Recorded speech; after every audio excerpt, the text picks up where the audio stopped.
Have you ever wondered about the origins and history of Turkish delight, also known as lokum?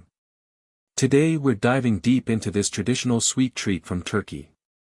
Turkish delight, called lokum in its country of origin, has a rich history dating back centuries. The term lokma comes from Arabic and is also used in Greek as lokumades. Lokum is typically made with sugar, starch, and flavorings such as rosewater or lemon. Its soft texture comes from the gelatinous consistency provided by starch. Lokum is often enjoyed with tea or coffee, making it a perfect gift or treat for oneself.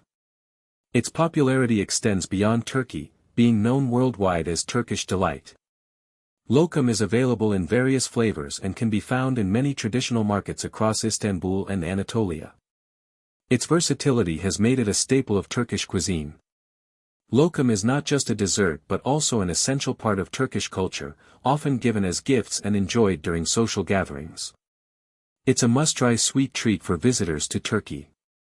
So there you have it, from its origins in Arabic, through its cultural significance and delicious flavors, Turkish delight or lokum is a treat that deserves to be savored. What fact about Turkish delight surprised you most? Let me know in the comments. Don't forget to like and subscribe for more educational content.